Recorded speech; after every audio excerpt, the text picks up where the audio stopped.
Hello mga ka-cherries! Kumusta na po ang lahat? So, our vlog for today is all about it's a hard day. It's a very hard day today. Alam niyo kung bakit? Ito yung trabaho na 18 hours. Sobra. Masakit ang paa mo, nakatayo.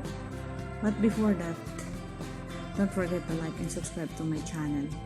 Pasensya po minsan kasi tulad kanina na wala ako sa premiere, wala talaga akong magawa. Talagang nandyan ang nanay ko, nakabuntot ang camel. Ito, hanggang ngayon masakit pa rin ang aking paa, pero wala tayong magawa kasi kailangan natin itong gawin. So, share ko lang sa inyo yung aking naging karanasan o yung na-experience ko dito sa kanila, yung observation din, parang gano'n na talagang kasi ito sila dito, conservative ang mga tao dito. Sa ibang mga Muslims pwede ka naman hindi magtalakong, pero ako nakatalakong talaga ako. Since then, kahit nasa Pilipinas, ganito na talaga ako. Bira lang ako magpalabas ng aking book. Kasi number one, pag nakikita ng mga lalaki sa kanila ang buhok, parang nababastusan sila. Hindi talaga yung pwede sa kanila. So, tulad ng sinasabi ko na para pang talagang ang the way of life nila is a primitive way of life. Alam mo, nasabi ko it's a primitive way of life kasi puro si babae. Di ba? Sa ating mga Pilipino, kahit pagod na lalaki galing sa trabaho, tumutulong pa rin yan sa bahay, di ba? Tumutulong pa rin yan sa bahay. Minsan, yun nga, pag nasa farm, nagtatrabaho sa farm, nag-aararo, nagtatanim, pagdating sa bahay, magsaing pa, si lalaki pa ang magsaing. Yung bang parang may, yung love nyo ang isa't isa, loving kayo, sweet kayo, kahit mahirap, ganon. Dito sa kanila, may mga kaya, mayayaman sila, diba? Pero, tulad yung anak ng nanay ko, sobrang stress talaga, haggard. Meron siyang 5 taon na panganay. Tapos, last January, nanganak. So, January, February, March, magtatlong buwan pa lang yung anak niya.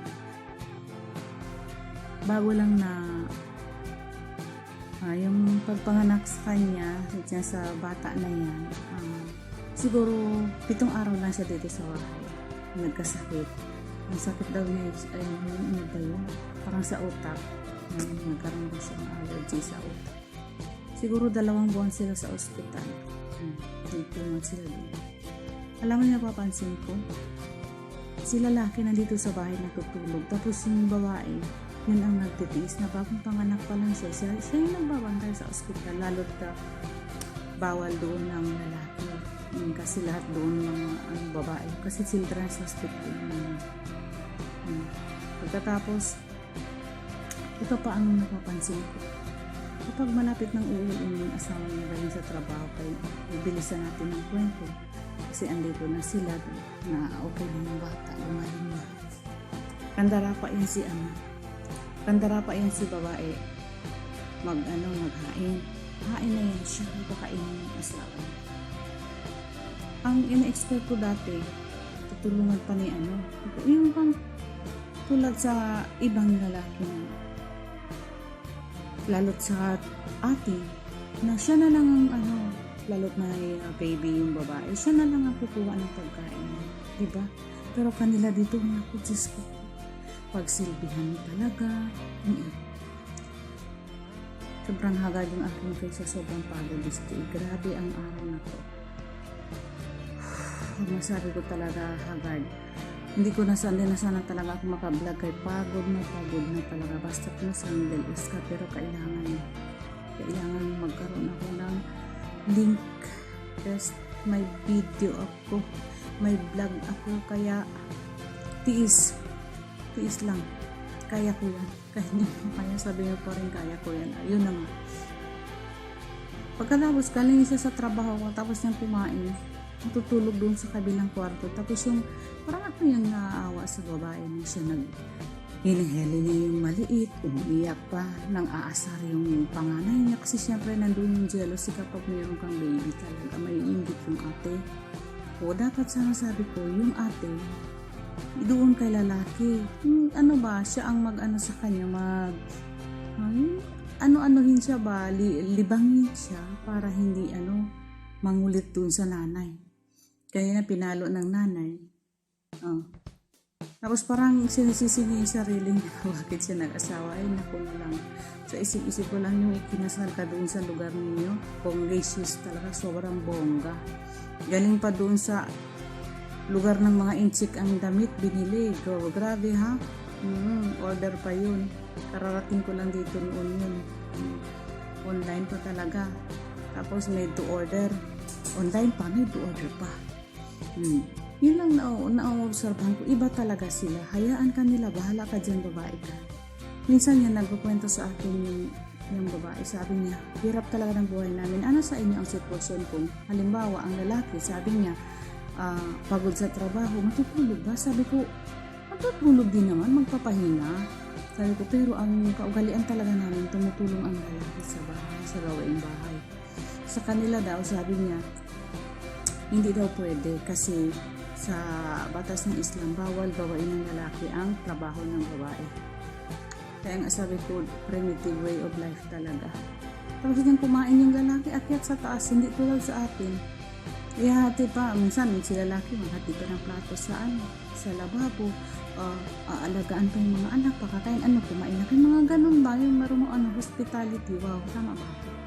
Sa kanila walang pakialam, tulog na, aakyat sa taas.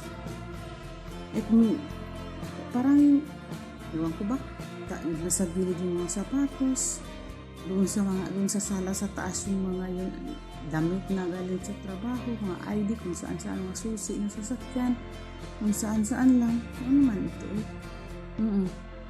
Tapos yun, buntutan ng babae. Yung babae nag-aayos kasi parang mahiya na sila sa akin kasi dati ako talaga yung nag-aayos. Bawat pagdating niya yan, kasi naglilinis naman ako talaga sa taas. Pag oras ng dating niya is 2 o'clock, naglilinis po ako yan sa kwarto ng nanay. Ngayon diniligpit na ng babae, nililigpit na niya. At parang nahiya na siya. Kung saan yung mga medyas.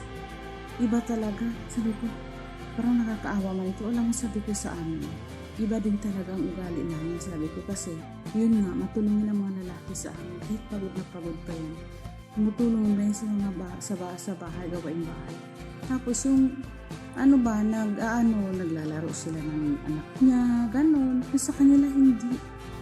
Lalo panganay niya, babae. Tulog yung lalaki, walang pakialam. Kahit iyak yung maliit. Hindi makasiar yung lalaki. Sabi ko, bakit hindi mo gising yung asawa mo? Sabi niya, hindi kasi nagpapahinga. Mahirap kasi ang trabaho niya. Ay, sabi ko, kahit gaano kahirap, tatay siya. Bababa pa dito. Ibibigay sa akin yung bata dito sa babat doon sa CR kung mag-ihi. Hindi siya makaihi. Grabe buhay, ari. Sabi ko, nako, yung dumating ako dito, ang ganda-ganda ng katawan mo. Ngayon parang ewan ko. Minsan makabra, minsan hindi na. So, sobrang stress talaga siya. Sobrang nai-stress sa asawa niya. Tapos yun, halimbawa, di ba, pag uwi yan hapon, o isa ng hapon, o kakain sila. Usually lang dumarating is 2 o'clock. Kakain yan sila. Tapos yan kumain, matutulog. Tapos yan matulog, aalis yan. 7 o'clock yan, aalis ng gabi. Uuwi yan, alas 12 ng gabi. Saan kayo pumupunta ito? Laging pakialam. Pero sabi ko yung ikinasal kayo, bakit ang sweet-sweet niyo? Bakit yung dalawa ka lang? Wala na. No, parang hindi na nag-ano. Anong sabi nila, hindi na daw nag-i-spark. Hindi na nag-i-spark. Ang bilis naman ng pagkakataon. 2015 pa lang yung pagkasal sa kanila. Parang wala lang. Sabi ko, grabe kung ganyan. Sabi ko, nako. Tapos, hindi ka pwede magtrabaho, babae. Sa bahay ka lang. Yun sila. Bahay ka lang, wala kang pwede, hindi ka pwede magtrabaho. Diba? Tapos, minsan kung may gusto daw siyang bilhin, hindi siya binibilhan ng asawa niya. Minsan dati nagtrabaho na siya yung babae, pero huminto kasi yun nga na jaundice.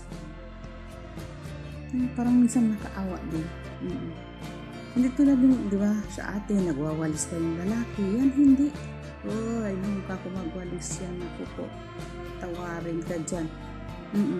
Kaya sabi niya, alam mo, kung tulad ng sa lahi ninyo na ako, huwag na kayo mag-asawa ng lahi namin. Parang ganun yung sinasabi niya. Kasi, una, tamad yung mga lalaki sa amin. Wala yung mga pakialam. Wala yan alam. Walang alam sa kusina. Wala lahat. Sabi ko na, sa amin, iba rin talaga. Sanay kasi kami, sabi ko, sa hirap. Hindi tulad dito sa inyo, kahit meron o kahit hindi na kayo magtrabaho, may pera kayo. Sa amin, kailangan namin magsikap. Sabi ko, ang mag-asawa sa amin, magtulungan. Dito, yun talagang naobserbahan ko. Parang nadagdagan yung stress na mas parang ako ang nai-stress. Umiiyak yung maliit. Umiiyak din yung ate ng panganay niya. Tapos siya lang isa. Kawawa naman, sabi ko, ito yung dalaga ka na ko. Ang gets na sexy mo talaga. Ang ganda-ganda mo. Ngayon parang basahan. Nakalimutan na yung magpaganda. Hindi tulad dati. Nakita mo lang siya magpaganda kapag mga Eid na. Ay, nga pala, speaking of Eid, ilang araw na it's Ramadan, fasting na naman tayo dyan. Kahit once a year lang, talagang gagampanan natin yung bilang isang Islam.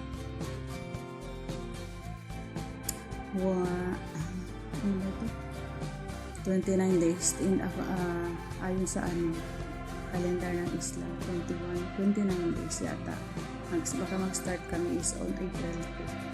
Kaya pahirapan naman ito. Tapos sobra din ang trabaho.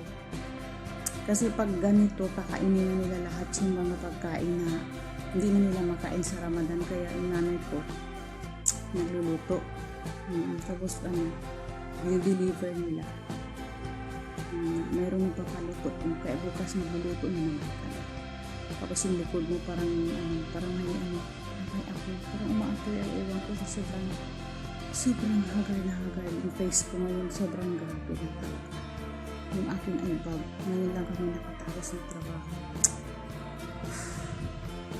Pero kung hindi lang para sa ekonomiya ng Pilipinas, uuwi na lang ako sa amin at magtanim sang balimhoy.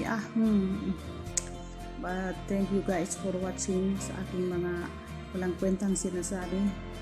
At sana'y mabuti ang lahat at nasa mabuti kayong kinalalagyan sa inyong kalagyan.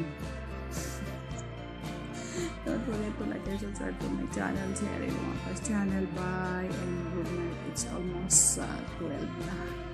Kailangan na magpahinga kasi 4 hours na lang ang tulog. Bye bye.